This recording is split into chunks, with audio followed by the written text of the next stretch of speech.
Nothing Rhymes with Orange and Blue Podcast. Hey, Good everybody, what's afternoon. going on? It's here for Isaiah, and we Good got afternoon. Johnny. Nothing rhymes with orange and blue. What's up, Mike? Can you hear me? He's out there on the little bit. He's out there on the road, so that's why it's called a mobile. Nothing rhymes with orange and blue. I have gone full refugee and then fleeing my homeland. Just Isaiah kidding. is preoccupied With his honeymoon. with his preoccupied with some other. He's playing his old version of football. Yep. His own version of football with a person who looks much, much better than you or I. So I, again, am filling in for him, and we definitely want to thank everybody for joining us tonight. We are still on that quest for 1,000, so you got to make sure that you are jumping into the chat, you are subscribing, you are commenting, you are sharing. Yeah, no soundboard tonight.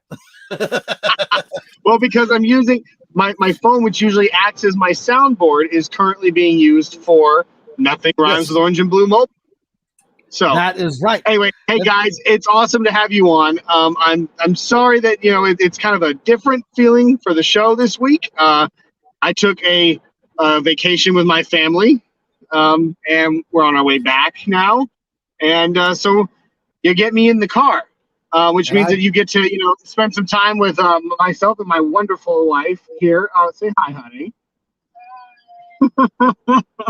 You got my buddy in the back of the car, Trey. You got all three of my kids in the back seat. So, if any of them decide to get noisy, that's going to – but we're going to make it work. We're going to make it work because I told Johnny I have to talk Broncos. I told Johnny no more vacation ever. He's not allowed ever again to go anywhere. No, you don't get to say that. You're not my real dad. No. We got some people in here, and I'm sorry about the intro. Normally I got things prepared. I was trying to do it off the top of my head. It didn't work. But we got Muhammad Badri Mobad. We got Dave Full Glass Man. We got Robert Roybal. I don't know if I've seen that name before. Roybal? That's a new name. Right, Robert, welcome. We've never. You're new. I believe you're new to the NRW crew, so welcome. It's good to see you. And there's a name that I recognize, but I don't remember him being here before. Gary Neighbors. No. Gary Neighbors has been on our show before. We gave him the nickname State Farm because, like a good neighbor, State Farm is there. Yep. They look like twins. I'll take that. Yeah, me too. I'm okay with it. Even though I will say I did win the beard competition, but I trimmed it, so I'll probably lose now. No, I still firmly believe the only reason you won the beard competition is because nobody wants to piss off the boss. Because I'm the boss. That's it. I mean, this is glorious. This is plain glorious. Dave, but you let your wife drive. Well, you let your wife drive? Driving. It's better than podcasting and driving. I'll tell you that. Careful, Dave. If I say something too bad, she's gonna run us right off the road. She don't care. So again, it has been another massive week of Broncos news, and by that I'm completely kidding. Well, we had the rookies reported Saturday, right? Saturday, and then the quarterback showed up today, and then the rest of the veterans are supposed to show up on Tuesday. I think training camp starts. I think it starts Wednesday, but the full team is reporting Tuesday. Regardless. This week, training camp starts. Like, I know. Holy crap. We actually get to see some Broncos football. It might be, it might be little – I haven't said it in a while, Mike. It might be little snippets. But we were going to get to see some players on the field with footballs. It's great. It's exciting because this is when it truly begins. This is the grind. This is like, the players now, they kind of got to have fun and, do what they wanted to do a little bit more when it came to mini camp and OTAs and stuff. But now they got to buckle down. They're going to be under lockdown. They ain't going home. They're going to be in the team hotel, and then they're going to go to practice, and then they're going to go back to the team hotel. They are like for all intents and purposes. This is where the grind begins. It's just been like super boring because there's nothing going on. Like NBA's done. You got the NHL is done except for the draft. There's nothing for footballs. So I've been diving headlong into the Olympics, which I don't know if you've been watching the Olympics. It's kind of fun. Oh my God, USA is getting killed. Not really. China's got 11 medals, USA's got 10, and Russia's got 7. So the US is in second. In the events that we should be doing good, we have looked like. Well, and this is the thing. So the big thing was like basketball, right? Like we just lost. I was going to say, but I mean, you think about it. You think about it, and there's like 5 NBA players on each country's team. Like half of the NBA is foreign players. So, and what the people that we don't have is like Harden. We don't have Curry. We don't have LeBron. We don't have Davis. We don't have like any of the big name players aren't on the team other than Durant. And is it Lillard? Yeah, Damian Lillard. So, I mean, those are like there's like 2 or 3 big names. Other than that, it's just kind of, NBA players, which are, is good. But when you're playing against other NBA players that are like franchise players from other countries, you know what I'm saying? Right there. Boom. I mean, that's it. I mean, he's the MVP, but he's not from the U.S. Oh, he's Serbian. So yeah. So it is. It is what it is. It still sucks to lose to France. We need to get some Drew Lock shooting some threes out there on the Olympic team. That's what we need. We do. Yeah, we do, because we know he can just sink those. Drains them all the time. So I'm gonna pull this up real quick. Mobad says hello to my wife. My wife says hi, Mobad. Mobad says the Dark Knight is slacking. Maybe on the podcast, but not in other areas. That's why he's not on the podcast. True, listen, he's in there saying hut hike with his own center. Okay, like it just depends on how many huts there are before the hike. It's like the Omaha. Isaiah, I hope you catch this later. 87 of them. Yeah, he can say all 7 of the Omahas that I put in that video, and it's only 6. You jerk. Oh man. Anyway, all right. So, what we want to talk about? We want to talk about training camp, though, because it's here. It's this week. Finally, we have that leads us into the first preseason game, which is in 3 weeks? I believe so. Yeah. Yeah, 3 weeks is our first preseason game. First time we actually get to see the team on the field in a game scenario. It may not, it's still preseason, but it'll be amazing just to see football. Yeah, well, and the thing that kind of sucks is like we've been talking all offseason about the quarterback and what's going to happen with the quarterback, but we're still not going to get an answer until maybe after the last preseason game. Like, there's not going to be a decision on quarterback for like 4, 5, 6 more weeks. I'm wondering if we're even going to get an answer until right before the first game starts. Yeah. Mo bad. What's going on? All right. So let's talk about it. Same as 3 weeks ago. Nothing. It's exactly the same. Honestly, and this is what I was talking to Johnny about before. Like, I don't hate either quarterback. I support whatever quarterback wins the quarterback competition. But if we're looking at it from what we've seen in the past, going off of numbers and going off of footage, video footage, and play, right now, Teddy Bridgewater is the better quarterback. I'm not saying that Drew Lock can't be a good quarterback. I'm just saying if you're looking at it right now, Teddy Bridgewater, I believe, would win the quarterback competition based off of what we've seen. It's very possible. I also think, we talked about this last Sunday with when Lindsey Bebo was on. I think it's very possible that what? Did you just get sassy? Be about it. Be about it. Lindsey, I hope you're watching this. Because you're gonna be laughing your butt off. Anyway, we talked about it. I think it's very possible that and she agreed on this note that in the end, Locke will get the job regardless. And then, if he just stinks it up in the first few games, then they'll slot in Teddy, and it'll be like, okay, well, we tried. Yeah, I think it would have to be epic levels of failing in training camp for Locke to not be the starting quarterback. So yes. if he's playing in training camp like he did in that first Raiders game, he's not going to win the job. No, but even if he's playing as a game manager and maybe an interception here or there, and he's playing about even to Bridgewater, he's going to get the nod at quarterback. Going to be the guy. The problem is that you don't know how long he's going to be quarterback for, and that's with either one. That's with Bridgewater or Locke, because Bridgewater or Locke could win the starting position, and then 1, 2, 3, 4, 5 weeks later, somebody else is in their quarterback because they weren't playing good enough.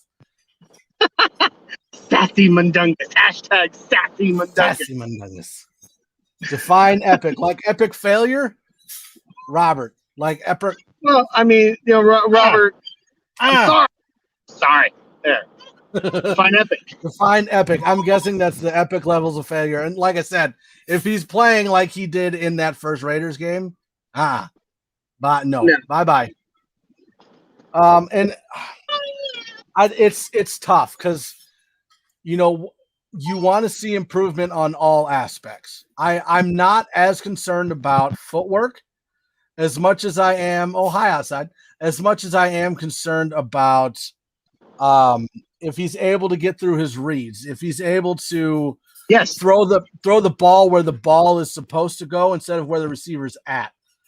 And that's one thing that Bridgewater has the advantage on, is that he's a quarterback that's got the touch, and he's a quarterback that throws to where the ball's supposed to go and not where the receiver's at. So he lets the receiver run into the ball. That is true. 100%. That is true. However, I also would like a quarterback that's willing, maybe not all the time, but to take some chances.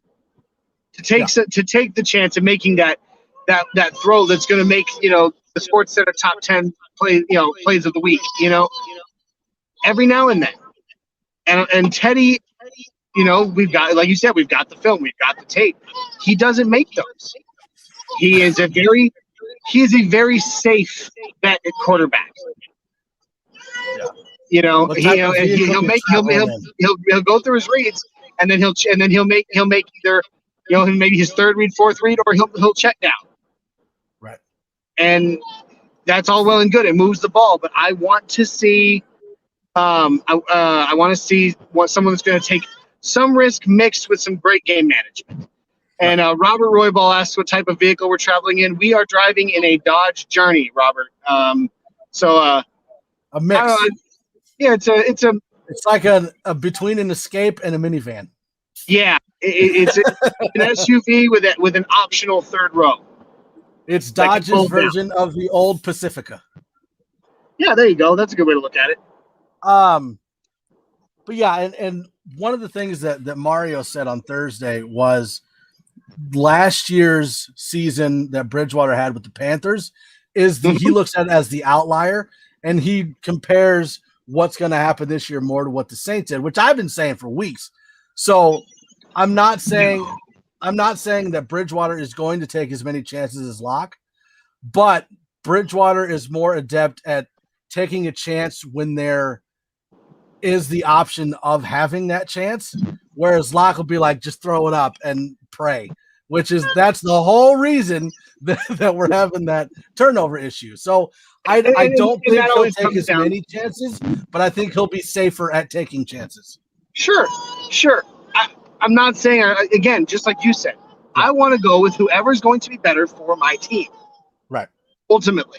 Now, Aaron Rodgers? I can make kind of a great hybrid. Yeah, thanks, Dave. If I can make a really, like a nice hybrid of Drew and Teddy, who can game manage and make the smart plays, but also can take the risks. Can take the risk when it's warranted. Right. Like that's the thing is like I understand why Drew Lock takes the risks he does sometimes, but It's not always the right moment for it. Right. Well, and I mean, one of the reasons why, let's go with Peyton Manning. One of the reasons why Peyton Manning was so great was because he was so smart at football. Like, he knew what was going on. I'm not going to sit here and say that Peyton Manning was the most physically gifted quarterback that the NFL's ever seen, but he was the most mentally gifted quarterback that we've ever seen. So absolutely. If Drew Lock obviously has the physical traits and talents that you want in a quarterback. Yes. The problem is that he lacks the mental acumen, acuity. Yeah, the mental aspect of the game. Once it gets past a certain point. And that's the hardest thing to learn. That's the hardest thing to change, because you can physically change things, but it's harder to mentally change things. So really I'm not saying he can't, but there's very few quarterbacks that are able to, and honestly, are able to go through to their fourth, fifth, sixth read. There's only a select number of quarterbacks that can do that. The problem is that once Drew gets off his first or second read, that's when everything falls apart. Absolutely. So he's got to be able to show he can get that third read and then dump it off if he needs to. Absolutely. So real quick, we failed to do this at the very beginning here, so I'm going to go ahead and do this. We failed to do a lot of things at the beginning. Yeah, we did. For those of you just joining us, welcome to the Nothing Rhymes with Orange and Blue podcast. We are a fan-based Broncos podcast that goes live every Monday at 6543 on Facebook, YouTube, Twitter, and Twitch. All right? Please, if you like what you see, if you like what you hear, the best way to help us grow, the best way to help us out is to give us, like, subscribe, share, follow on MHRT Podcast. You can see it across the whole top up there. MHRT Podcasts on Facebook, YouTube, Twitter, and Twitch. All right? You can follow me on Twitter at Broncos_Viking, and you can follow my awesome co-host over here, Mike Mundungus Creevy, at Broncos Wizard on Twitter. All right? Please, like I said, we are on that quest for 1,000 subscribers right now. Help us get there, because we're going to be able to do a whole lot more once we reach that point on YouTube with that many subscribers. All right? So please, Facebook, YouTube, Twitter, Twitch, like, subscribe, share, follow, hit that notification bell so you know when we're going live.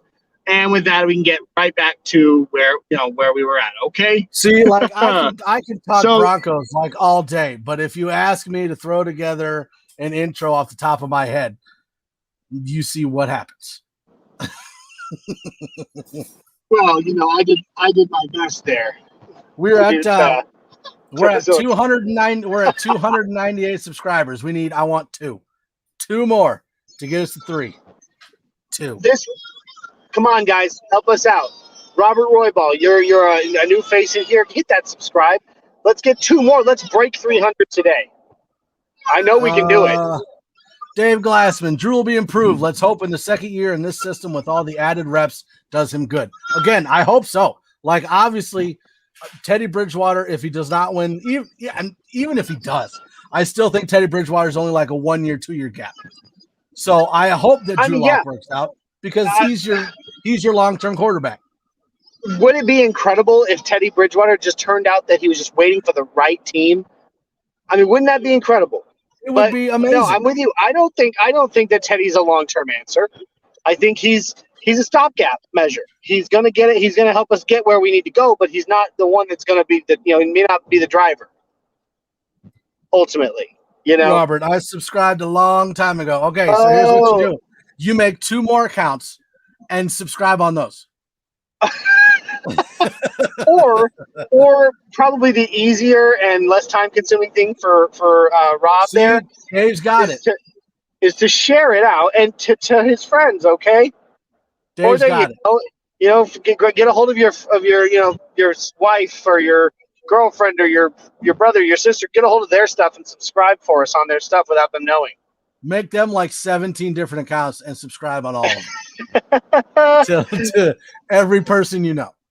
Yeah, I mean, so Dave also was talking about, he's saying it depends if he has to run for his life as well, which is good to go into the offensive line. Last year, the offensive line got better, But honestly, the biggest takeaway from the offensive line was that we had right tackle kind of figured out for most of the season until they benched him again for Wilkinson. I still don't get why they took Dotson out for Wilkinson. Like Dotson, I'm not saying Dotson was the greatest right tackle, but he held it down. He was average, and that's all we needed. Held it down. He surrendered 0 sacks on the right side. 0. Goose egg. That's holding it down. I'm just saying, like that. That's almost lowballing that. I mean, he was holding everybody just hold it down. He balled out, as far as I'm concerned. Yeah, and it sucks that they didn't re-sign him. I think obviously the other main issue with the line was Cush. Cush was the big problem with the line. Yeah. And it's he really was. Some, and that's why talking more into training camp predictions right now, I think the center position is Cush's job to lose. I mean, think so? I hope that I want him to step up. I do. I want him to step up. Second year in the scheme, he's been able to knock the rookie rust off at this point, and I'm praying that that's going to be enough for him to make that step forward. But I also think that they drafted Quinn Miners for a reason, and Quinn Miners is the belly of the beast is coming in to possibly shake things up. I'm just going to throw this out there, but it doesn't sound like the baby's a Broncos fan. I mean, it could be hopeful, but is it going to be enough? I don't know. I see, and this is and like it's wishful thinking on my part, but if we could have Bowles on the left, Reiser next to him, Miners in the middle. What's what? Yeah. Yeah, so that's what I'm saying. Yeah. Like Bowles at left tackle, then Reisner. Then we have Miners in the middle. We have Muti at guard. And then we have Calvin Anderson at right tackle.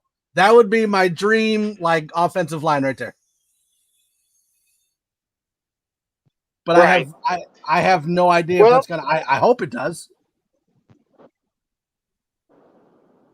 Right, and I hope the same. Like, I genuinely do.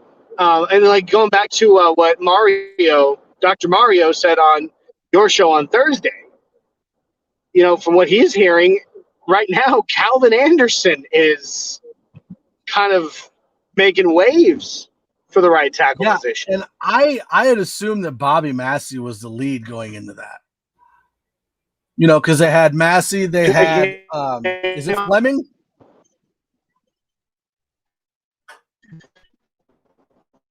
Is it Fleming that's under? Let's see. I would have assumed. Massey. Yeah. Massey Fleming. Yeah, Massey Fleming, and I'd assumed it would be Massey and Fleming. I'm okay with it. If it came down to Bobby Massey versus Calvin Anderson for the starting job, I'd be okay with that, kind of. Yeah. I would. I'm a little nervous about Cam Fleming. I mean, he hasn't shown as much over the past few years, and what he has shown is that he is a well, and Fleming's the one that's got the big injury history, right? Or is that Massey? I know Massey was hurt, but does he have a big injury history, or is that Fleming?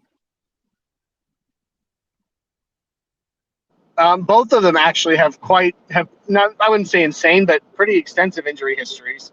Okay. But as far as production goes, I think Massey is just all around a better tackle.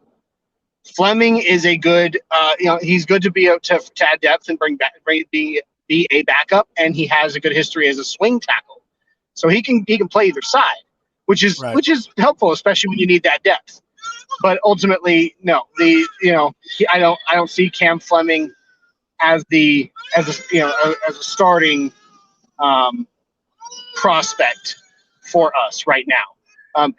I'm sorry, everybody. My wonderful little crotch goblins in the back seat are just being so sweet, and they're wanting to make sure that their voices are heard, that their fandom is known as well. So, they're they may not be saying it out loud. Like the little one is not a Broncos. What it really is, go Broncos.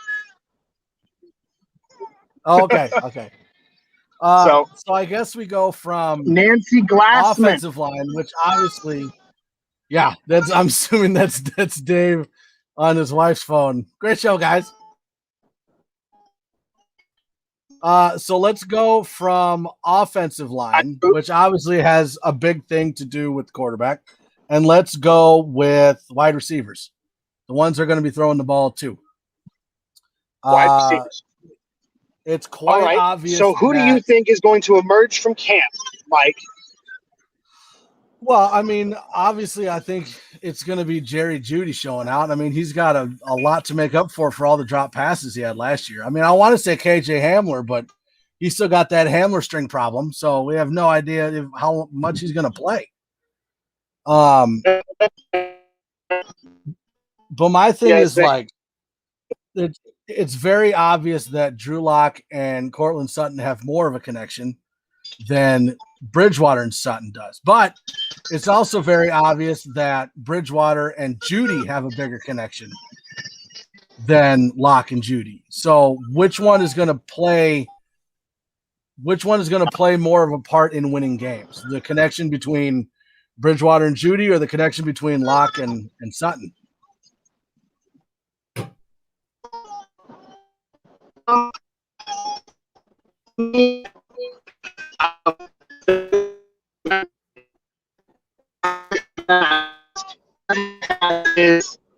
Is Court going to be coming back as the Court that we know, right?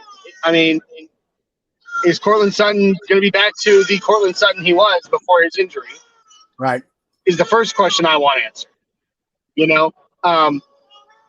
And then, of course, depending 100, not 100%, but I'd say like 90% of what Drew Lock has accomplished this offseason in growth, both, right.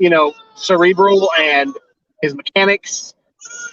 And, it could, all of a sudden we could see him boom. We could see him boom, and suddenly him, Lock to Jeudy is actually a pretty viable option. It can happen. Yeah. Don't know. But I guess the ultimate question is, like, the question I want to know is Cortland Sutton going to be the Cortland Sutton of old when we see him return to the field? And do we see him return as the undeniable start, number one, or do we see Jeudy take that leap forward? Yeah. It's hard because you've got Sutton, who is a second-round pick, against Jeudy, who is a first-round pick. So if you're looking at importance of each, you think that the first-round pick is going to get more leeway than the second-round pick. Now, I'm obviously Cortland Sutton is set to be the franchise number one wide receiver, but you got to think that with Cortland Sutton's talent level and where his catch radius is, it's not really going to matter what quarterback he's playing with, as opposed to Jeudy. If he prefers a softer ball compared to a harder ball, that could also play a part in how well he plays this coming season. I mean, we all know soft versus hard, it makes a difference. Oh boy. Hey, you're just mad because I made the joke first. I really am. I was going for that joke. I got all the Isaiah jokes, so it's all right. Yeah, there you go. So, all right. So, I mean, in the comment stream, hey guys, what do you guys think? Like, who do you think, as far as wide receivers go, is either gonna kind of take that wide receiver one going into this season? And who do you think is going to be the surprise wide receiver? You guys are gonna have to throw in some comments because we're dying over here. Like, Isaiah's off having a good old time doing his own brand of football, and Johnny's just looking out the road at the grass passing by, trying to hold this thing together. So let's throw in some comments and some questions that we can answer because I'm dying over here. All right. So Robert Roybal says Sutton is gonna take number one. Yeah, I don't think there's a question between who's the number one wide receiver. I think Sutton is the number one until proven otherwise. Because I mean, the weird part. The Sorry. weird part is that I don't think we've seen the level of talent that Sutton has yet. I think there's more there. And so I think there's a very good possibility that Cortland Sutton could be top 5 wide receiver in the NFL. I don't know. For years. I don't know if Judy's there yet. I'm not saying he can't be either, but even if you have, let's say, 2 top 10 wide receivers, and one is named Sutton, one is named Judy, I still think you're putting Sutton at number 1. I agree. Just because Sutton is that deep threat, whereas Judy is more of a slot threat.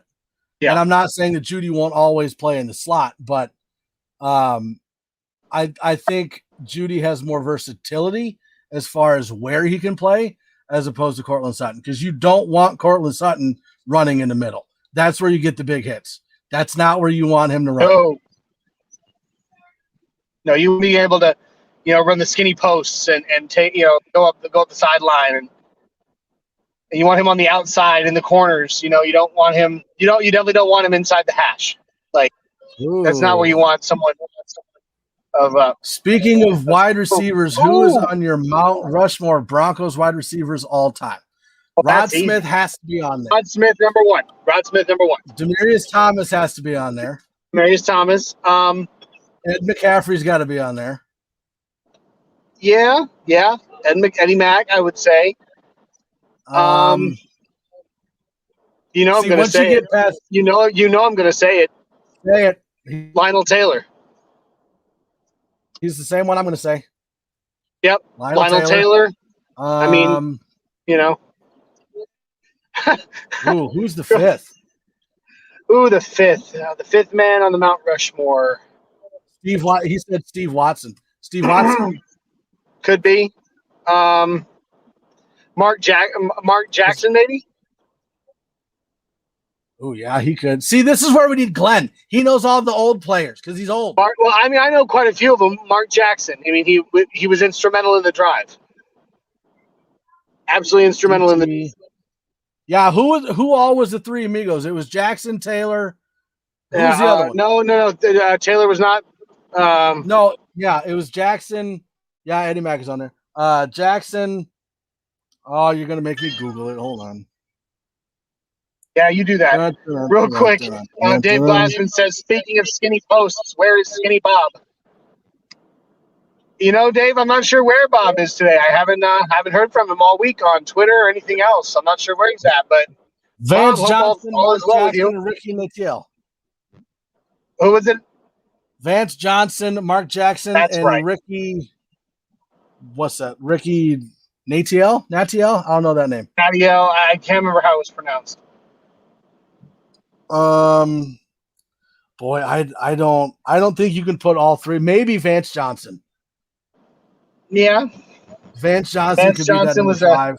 Vance Johnson was a great. He was a fantastic wide receiver, both for Craig Morton before Elway and for Elway once he took over.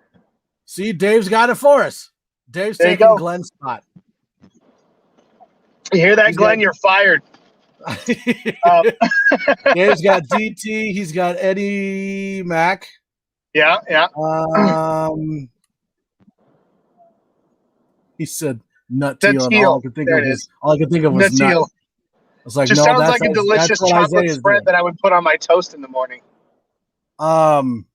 Okay, so you got Rod Smith, you've got DT, you've got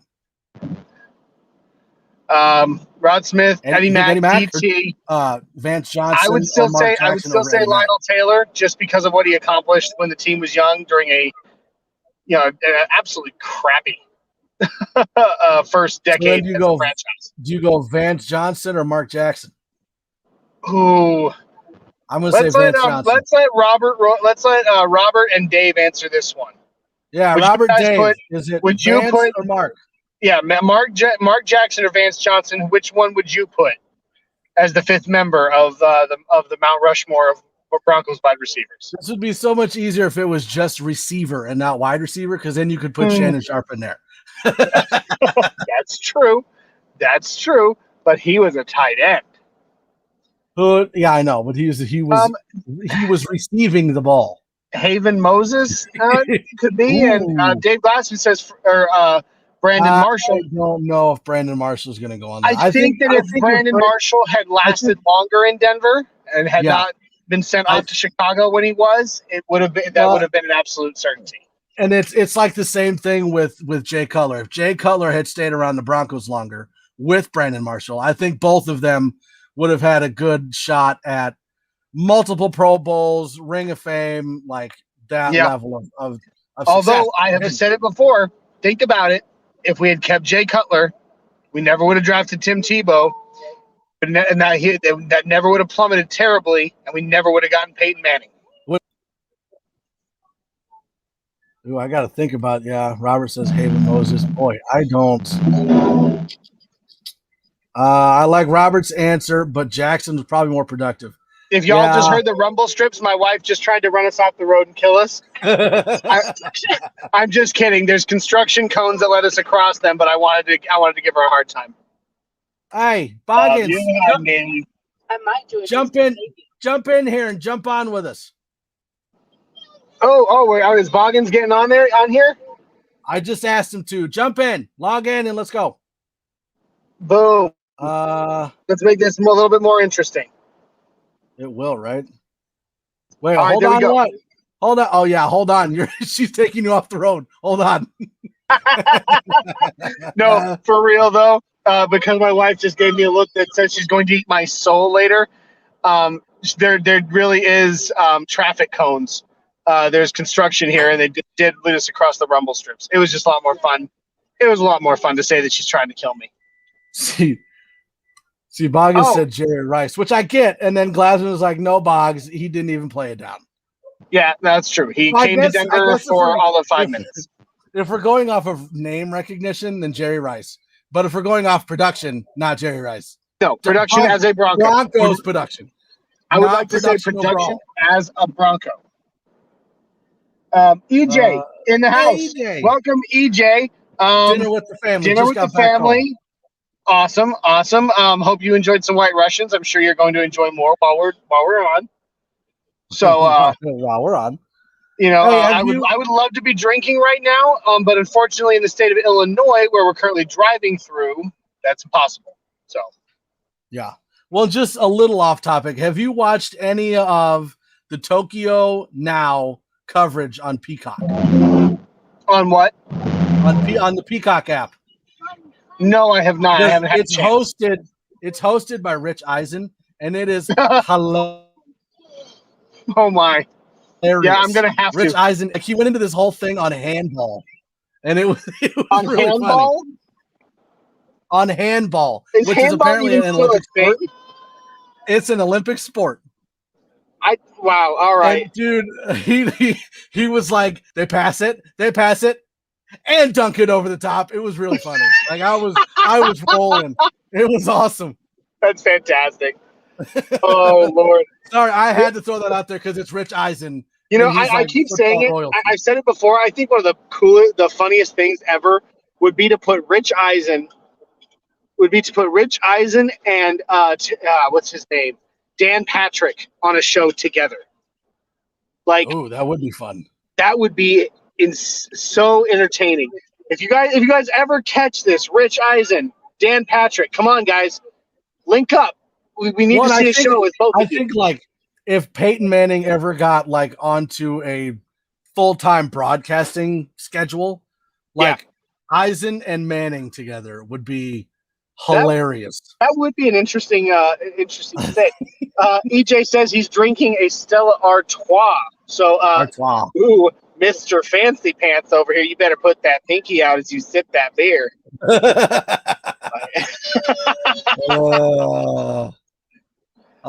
Didn't they work together in the past?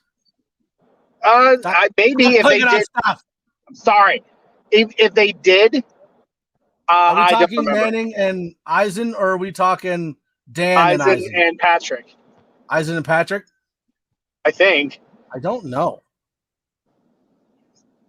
Well, I don't know if they work together. I believe that Eisen was on Dan Patrick's show. Okay. and vice versa. I want to see Patrick goes on the Eisen show. I want to see like a collab where they're like on a show together. Like, it's like once a week, Eisen and Patrick. Like that would be insane. That would be insane. I want to right? see the Eisen and Johnny Baki show. That's what I want to see. Albert Knoppers in the house on Facebook.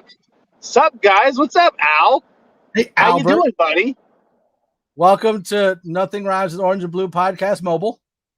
Yeah, this is the mobile version. This is half mobile. This hasn't happened before. It's a new thing. We don't expect it to be a thing often. And we got Johnny driving through the States. We got Isaiah driving other things. So we're I got another one in there. Yeah, so did Isaiah. Anyway.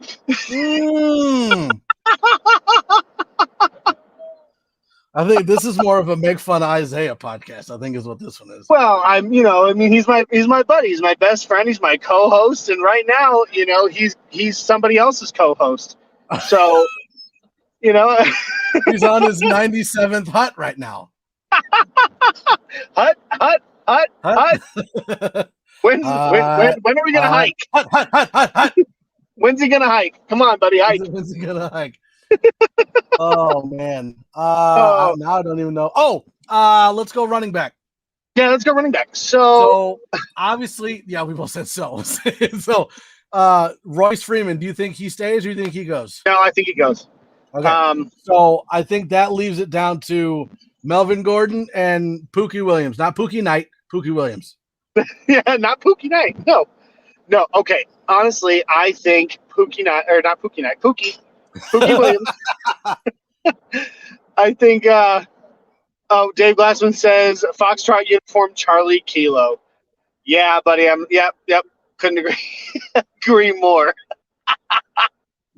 Oh God, I love military lingo. Anyway, and if y'all don't get that, you're not meant to. Anyway.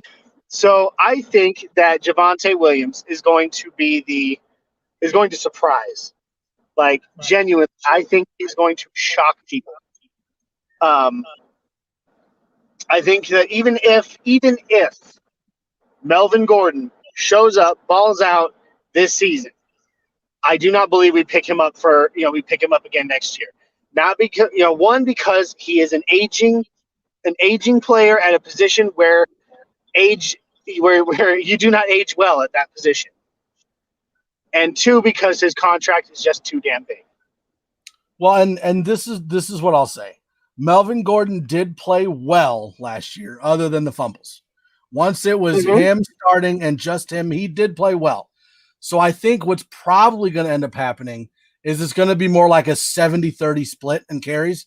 Melvin will get 70, Pookie will get 30. But the very second that you have, there we go. Here's our Pookie expert right here. The very Marcus Boggs, Mr. Boggins. I think the very second that Melvin Gordon starts fumbling the ball, that's when it goes to 60-40 and then 50-50. And then it goes 40-60 and up and up. I mean, all right, so Boggs, help me out here, I want to see what you think.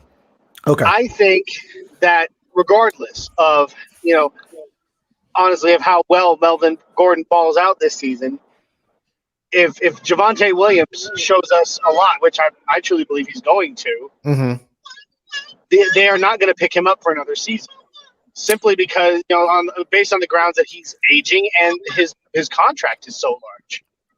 I agree, unless it's a very team friendly discount, which I don't think Melvin, based on him really stat padding a lot, I don't see him caring that much about like the Broncos.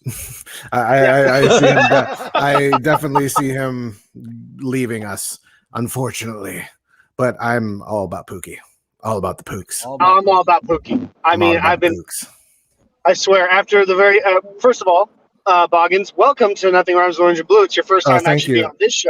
Oh yeah. Yeah. Make my better. So, yeah. It's awesome to have you on. Yeah, Robert, thanks for having me. See, if you could do a show on a national NFL show, which one? ESPN, NFL Network, Good Morning Football, for example. Man. Dude, Ooh, I would love to that's- do Good Morning Football, but at the Wait, same time, first of all, like, is he headhunting us? That's the real question. Are we being headhunted right now? And we just right? don't- I think I'd want it to be like an NFL Live kind of show, like Yeah. or the ones that are right before the games with Eisen, Michael Irving, all those guys, Mariucci. I would like to be on the show with those guys.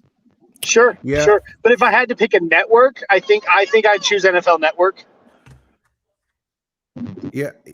I think I really like the idea of on GMFB, Good Morning Football, you can say whatever you want. That's the only thing. That's the only reason I would want to be. I mean, besides that, I'm not like the biggest fan of, like, it's not really as analytical as I like things, but it's fun. You could literally say whatever you wanted on there. So That's the thing. Like if you chose, let's say for example, you chose ESPN, like they'd probably put us as like those sideline reporters to start out, and then I would epically fail like that Sergio guy on Vance Joseph's first game. Yeah. Like that's Nobody what would can happen. fail worse than that. No, It would be like equal level of failure right there. In all his glory, look at him standing there, looking I at would, the field. honestly, I would just start making fun of Isaiah and Johnny the entire time, and Glenn. Yeah, And people would be like, "Who are you even talking about?" I would just do as many You're inside such a jokes as jerk. possible, so no one knew what we were talking about. That's what I would do. I would do. Whatever inside show jokes. has the most viewership, I'd jump on that one, do a mile high five, and then dip out. It'd be like, who is that guy? That's it. boom. Who is that guy? There it is. You just need to just be trending on Twitter. There it That's is. all that really So- matters. Yeah, right. Sell your Listen, you know, What you said? Listen, use- and then you're gone. Yeah, use Gordon in the first half and third quarter, and then insert Pookie in the fourth quarter when our opponent is tired to close out games. Is Pookie more of the big hitter, or is Gordon more the big hitter? Oh, they're pretty equal, but I would. I would argue that you can't use one running back for 3/4 of a game. I mean, they get tired as well. So they would be switching unless you wanted to use. Oh my gosh. Our third string, Boone, not Royce. Boone. Gosh, Boone. wow. Yeah, unless you wanted to just back and forth between Mike Boone and Gordon, and then bring in Pookie and Mike Boone again in the fourth Well, quarter. I mean- people keep saying that we're going to use Mike Boone on special teams. Honestly, I don't want to. Don't get him hurt on special teams. Keep him on offense. we Mike haven't Boone? seen enough of Mike Boone Yeah. yet. But there's a reason. I mean, like, you know, one thing we've seen from George Payton is that he's very intelligent. He's a very smart and a very shrewd man. He doesn't make decisions like how do I say this? Because I don't want to insult, you know, the wonderful great John Elway. You know, but he made a lot of, you know, he made a lot of decisions based on hope and things like that, you know. You know, that hope that this player would have, you know, would be what he once was back when. George Payton, every decision, you know, for the most part, almost every decision we've seen him make has been very straightforward and to the point, and there's been a good reason behind it. And he wouldn't just bring in Mike Boone if he didn't believe, you know, that he can be an asset, a true asset to this team. Mm-hmm. Now we know that anytime there's like a rookie of the year winner, it's always a quarterback. Always is. Usually always has been. But then there's offensive rookie of the year. Do you think that Pookie has a chance at offensive rookie of the year? No. Yes. No? Oh. No. Oh. No. I don't think he's going to get enough touches for that. You don't think so? No, he's not a high enough draft pick. It's a popularity contest for sure, and I don't think he's going to get enough touches to really move the needle for. So what about ETN from? Did he go to Jacksonville or where? No, he went to. Yeah, he went to Jacksonville. Jacksonville, yeah, okay. Yeah. I forgot that Jacksonville got ETN as well. Yeah. No, it's probably gonna be like Trevor Lawrence or something. Well, but it's usually not quarterback. It's usually quarterback wins rookie of the year, and then a wide receiver or a running back wins offensive rookie of the year. Offensive player, yeah. Maybe. Maybe. I from what not Saban, Urban Meyer was saying that they don't like to consider ETN as a running back. They said it was like if you called him a running back, that would be a mistake because they're apparently going to have him running a lot of routes. So they're going to be using him as just like a what's it called? A Swiss Army knife, essentially. I mean, they already have James Robinson over there too, who's a beast running back, undrafted free agent. So maybe I think they're going to be like the same situation, a lot of split reps. I would look at more someone that's going to be playing like Kyle Pitts, probably Kyle Pitts. That would be my guess. I forgot about him. Yeah, that's true. Kyle Pitts is going to be a monster, especially since Julio's gone. So now you have Calvin Ridley on the. Oh, that's weird. Calvin Ridley on the outside, and Kyle Pitts on. You could put Kyle Pitts wherever you want. Okay, so Robert put offensive rookie of the year almost always goes to a quarterback. I looked it up. He's not wrong, but I'd say it's a pretty even split between QBs and running backs. Yeah, I just think when you have rookie of the year, you are probably going to get. I not off the top of my head, but I feel like you're going to get a lot of opportunity for like pass rushers, like a Chase Young and stuff like that. So it kind of opens things up a little bit. I mean, that's like the only other comparable that gets awards as much as a quarterback is a pass rusher. Yeah. Yeah. So let's go outside of Broncos for just a second. No. What rookie, wide receiver, or tight end, like pass catcher, do you think is going to have the most effect on their team? Are we thinking like Kyle Pitts? Or are we thinking like a who's the receiver from LSU? Chase. Yeah, Jamar Chase. Jamar Chase. Yeah. Jamar Chase. Yeah, probably. Probably because you already have the chemistry. Jalen Waddle is also going to be with Tua, but I believe in Joe Burrow more than I do Tua. I think Kadarius Toney is going to get some real nice slot opportunities. Who? Kadarius Toney. Oh okay. He went to the Giants. Who I was someone brought up the other day that the Giants versus the Broncos and I can't even talk. I just got back from a lot of barbecue, okay, and I'm trying so hard not to fall asleep. You're in the I know that you're getting thrown off by the sound of my children going from the back. Oh no, that wasn't even.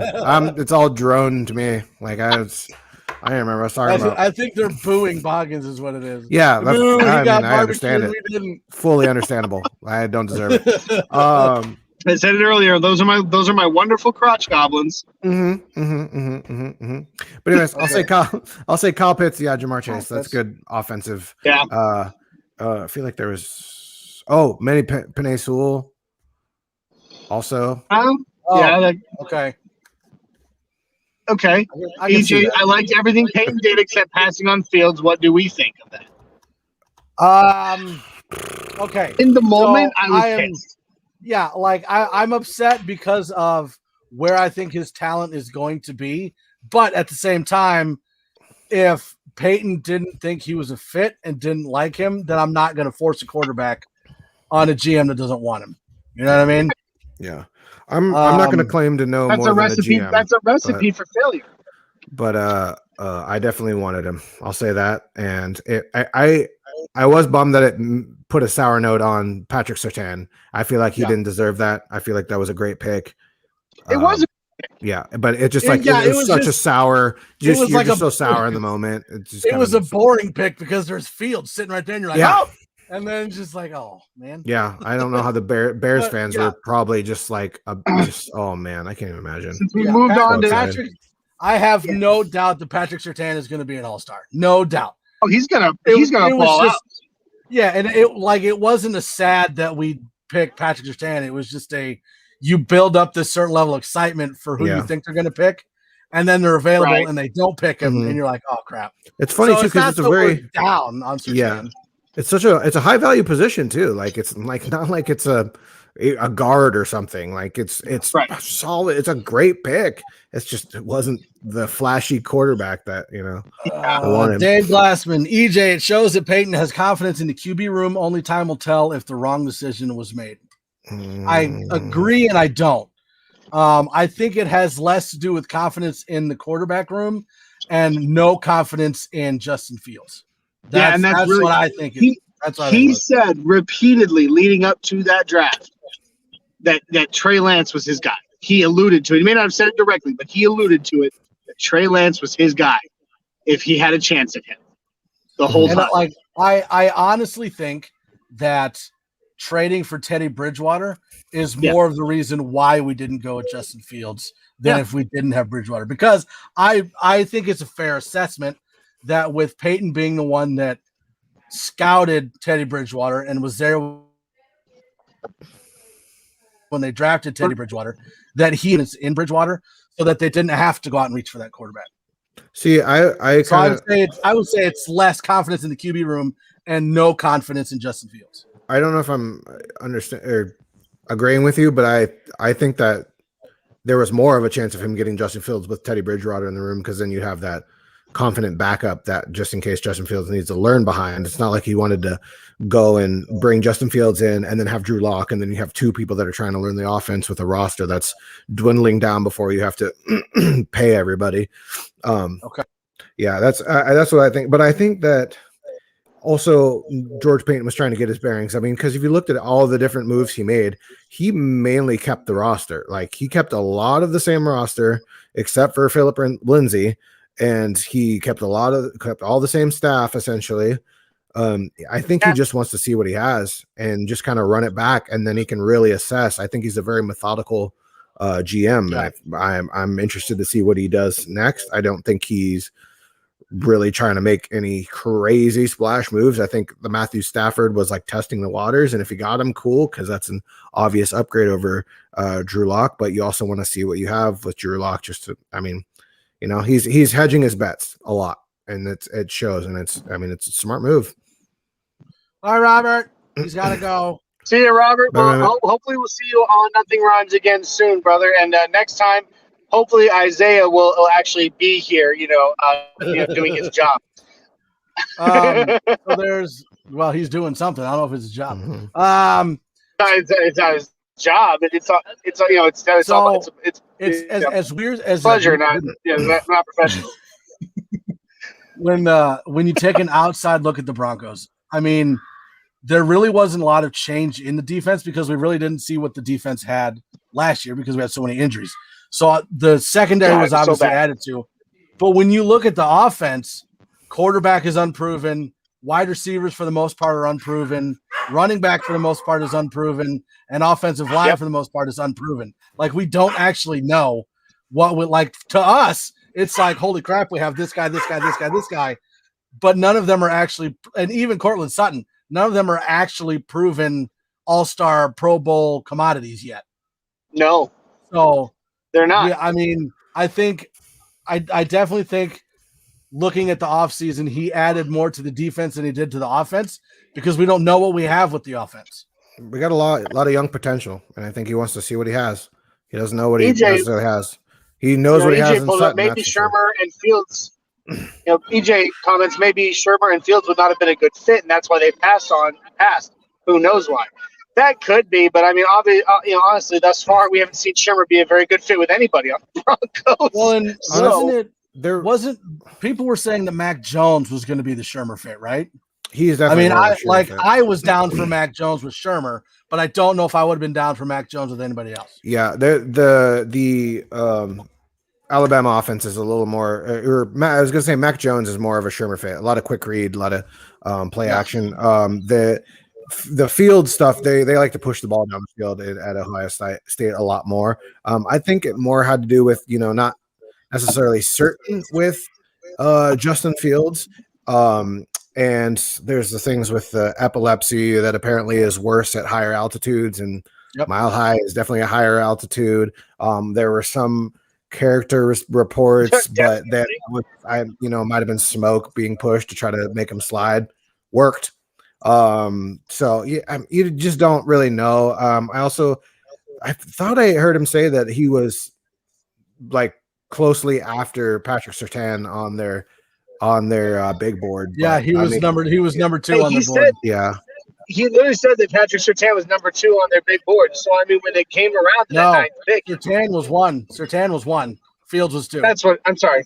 That's what I'm saying. It was flopped around, but either way, he hits 9 on it hits the pick 9, and Surtain's still there, and that's number 1 on Peyton's big board. He's like the safest pick in the draft besides Kyle Pitts.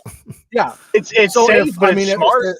No, I'm not saying safe is a bad thing. Cowboys, safe's not a bad thing. If the Cowboys had traded up, for sure, they would have taken Surtain, and then Fields would have been there. We would have taken him. But I think that's another reason why you pass on Fields. If he's your second choice, go with your first choice.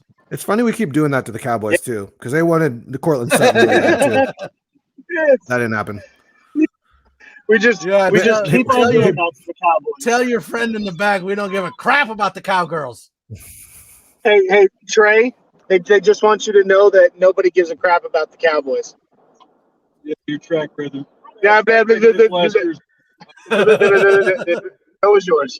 I'm also take care of your kids. Yeah, that's true. You are He's not wrong. He is sitting in the back seat right now. He is sitting in the back seat taking care of my children, which I cannot That's true. In any way. You should probably shut up. Hold that They were named America's team despite Jerry Jones. Oh yeah, they wanted Paxton too. I forgot about that. To be fair, my buddy here, he moved in with me recently to help him out for a while, and he lived near only a mile from Empower Field a few years ago, and right now he's of course having to sleep in my man cave. Which is literally nothing but orange and blue and Broncos as far as the eye can see. And he's been watching every one of our shows for weeks. So I think I'm this close to converting him. I'm pretty sure. Could you have imagined if we would have let the Cowboys take Paxton Lynch? That would have been great. That's true. Why didn't we let the Cowboys take Paxton Lynch? You know who was also in that draft? Dak Prescott. Wasn't it? I'll say Dak Prescott. Yeah. There was a lot of reports that the Broncos were going to go for Dak, and then he fell to the 4th round, I think. The best thing about the Cowboys are the Cowgirls. Amen. Dallas Cowboys cheerleaders. I want to talk about defense, but there's really nothing to talk about. Like, we know what's going to happen. Yeah. Do we? Barrett Browning is starting on the PUP, so we know who the starting linebackers are, unless Sternod. Not necessarily. Unless Sternod blows it out. Well, but even then, they said Barrett Browning is able to come back whenever he wants during training camp when he feels comfortable and ready. But that's what I'm saying. Like, he's not going to for start. Right now, we know who the linebackers are. Well, sure. Yeah, you're right. I am 99% sure that Josie Jewell and Alexander Johnson are starting, unless there's an injury. There's your honey bear.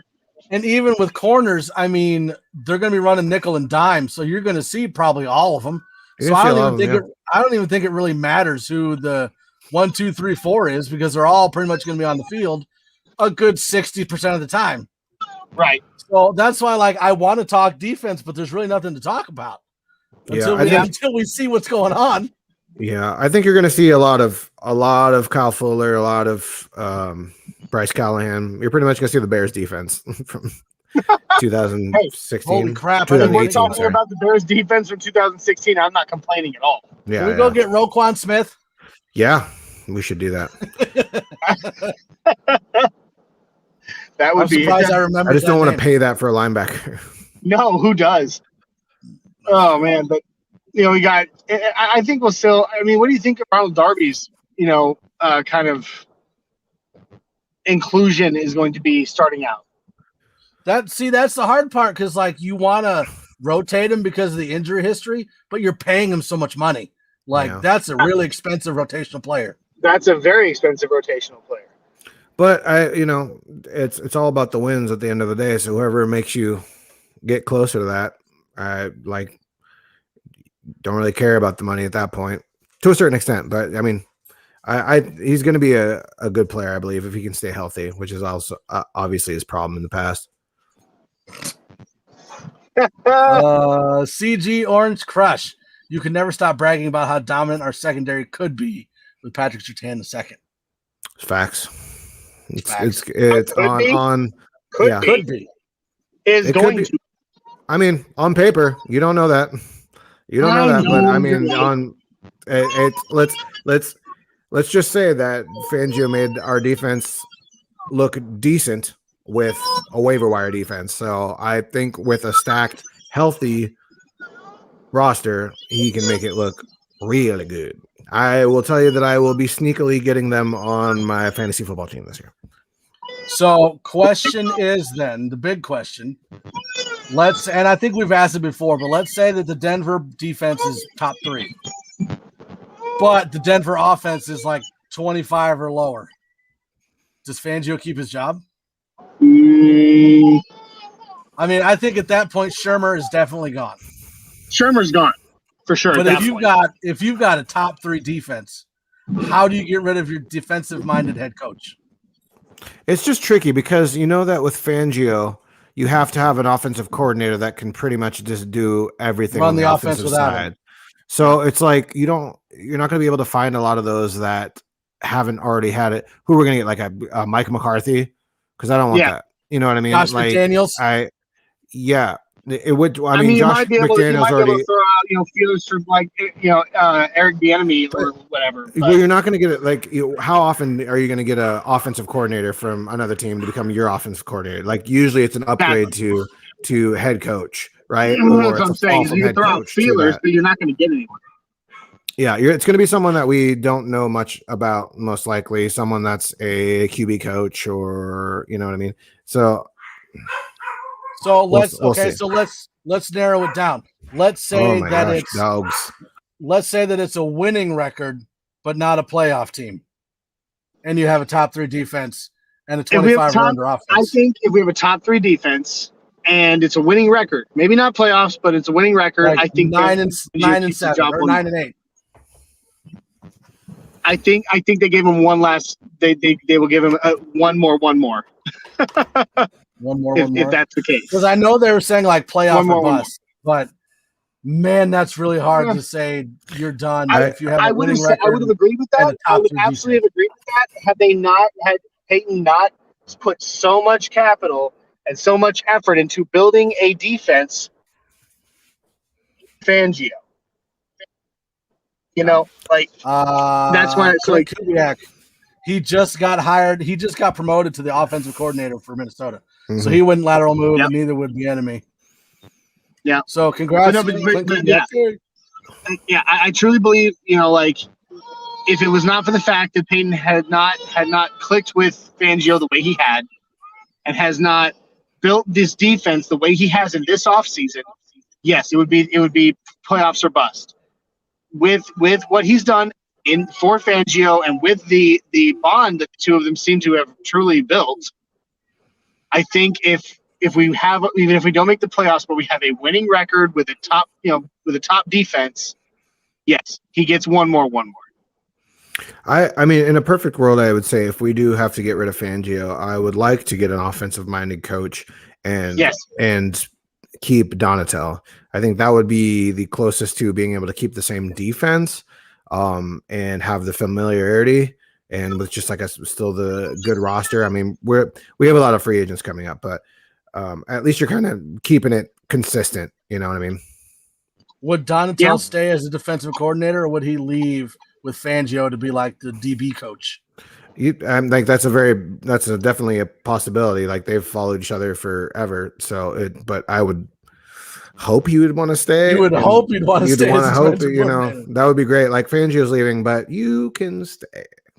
Because I will say you definitely saw a difference in play when Donatel came back from having COVID. Mm-hmm. And apparently, we'll see this year how much Fangio tries to take that actual head coach role and lets Donatel do some play calling. So we'll see how much they kind of split up, which would be nice because I would like to actually see Donatel just straight do the play calls and Shermer just do the play calls and Fangio focus on the clock. I was about to say then Fangio could finally focus on the damn clock. Yeah. Well, there was I want to say I think it was Broncos country tonight when it was Ryan and Mario, but they brought into, or they talked into what all goes on behind the scenes that goes into being a head coach, and I'd never thought of. Like, you got to make sure you got the practice schedule right, so you're not over practicing, but you don't want to be under practicing either. You've also got to make sure, like, health-wise, everybody's good on the team. Like, you're the one that's got to set up all of the administrative stuff with your staff, and there's just a whole lot more going into it than I thought there was. I thought, because I didn't think that far into it. It's like, you call the plays, you call the timeouts, you manage the clock, done. Yeah. Right. No, there's a whole lot more that goes into that I hadn't even thought of. And they were saying, like, his first year, like, the practice schedule was way too hard.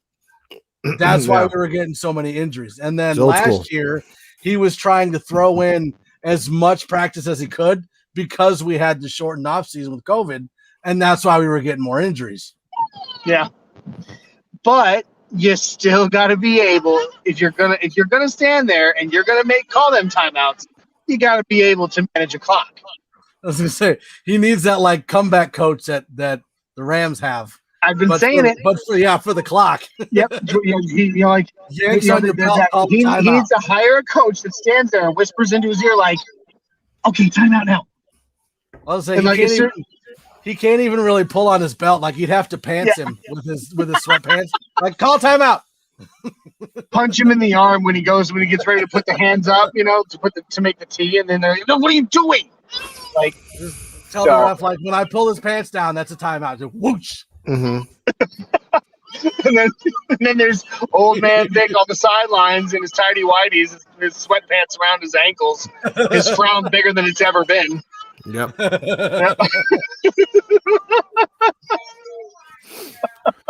Oh man. So there's that. So, all right. I mean, I don't know about you. We're running low on time. So, but I don't know about you guys. But I'm really excited about training camp. I'm just excited to see players on the field. Putting in some work. I'm going to be spending as much time as I can this week. Online, watching, streaming and watching what they're going to be showing. It's been really exciting, and I can't wait. So and make sure that you're tuning into. And I don't know how much practice is actually going to happen on Tuesday, because I know that's when veterans report. Mm-hmm. I don't know if there's going to be any practices or not, but Tuesday and Thursday or both, those are the ones you need to tune into to hear our first takes on training camp, because that's going to be day 1, day 2, day 3 of training camp. Yeah, absolutely. And if you don't follow us on Twitter, make sure to follow us on Twitter. We'll be reposting as many training camp videos as we can find. Yep. Yeah. Now don't get it twisted like we news stories. Yeah. Like we don't write news stories and do that, but we'll retweet stuff as we hear it. Mm-hmm. CG Orange Crush says he's super excited all the way from Albuquerque for training camp. So, geez. Lucky you, cool. CG. Wish we could be there too. That's awesome. I'm just like 10 hours out of the way. Come pick me up. I'll come with you. Mm-hmm. Do that. Yeah. We're on our way on a big old road trip on Saturday, so swing east about 10 hours and then go back west. I'm on a big road trip right now, so I don't think we can tell. Making that happen. Hey, it's been fun. All right, it is. For being a mobile, for being an RWOB mobile, it's been fun. All right. Mm-hmm. Well, just think about it this way: this is the very last podcast where there will not be football. Oh my God, my heart fluttered a little bit. Until next off season. Until next, you got to remind me that there's still another off season ahead. All right, so hey, we're out of time, guys. But this has been the Nothing Rhymes with Orange and Blue podcast, guys. Oh man, I'm so excited because this week starts training camp. Please, if you liked what you heard, if you liked what you saw, like, subscribe, share, comment, hit that notification bell so that you know when we go live. We are on that quest for 1,000 subscribers. Please help us out. The best way to help a growing channel is to subscribe and share it out there to your friends. All right, guys, it's been a blast having you here today. Please do not miss our other shows. Tuesday night, Broncos Talk with myself, a 6'10" Mexican, and Richie Richey. The three of us, we actually have a pretty good time on Tuesday nights. We go live at 7654 on Facebook, YouTube, Twitter, and Twitch. And like Mundunga said, this week will be the very first time we're able to give our first takes on what we've seen so far in training camp. Then Thursday night is our flagship podcast, MHRT Podcast with Mundungus, our special surprise guest tonight, Mr. Boggins, Glenn Hauser, and a 6'10" Mexican, where we will again be talking more about what we've seen in camp. And you guys do have a guest this week, yeah? Ryan Edwards. That's right. The man himself, right, of KOA, right? KOA. The Denver Broncos. Mhm. Yes. Ryan Edwards. The Denver Broncos, Ryan That Edwards, guy. will be on MHRT Podcast this Thursday. Do not miss it. Next Sunday, we will be back with Nothing Rhymes with Orange and Blue at 6543 on Facebook, YouTube, Twitter, and Twitch. We will be having special guest Cameron Parker of Mainly Broncos and Predominantly Orange on our show this next Sunday. So please do not miss that. It has been an absolute blast having you guys on this special mobile episode of Nothing Rhymes with Orange and Blue. Cannot wait to see you.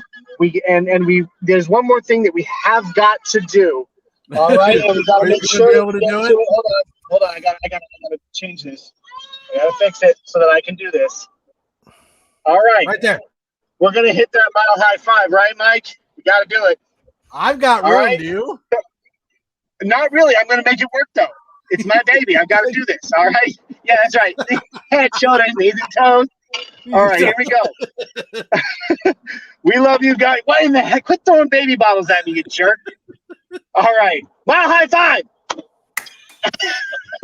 All right. Thank you guys, and we are out. Stop hitting the button.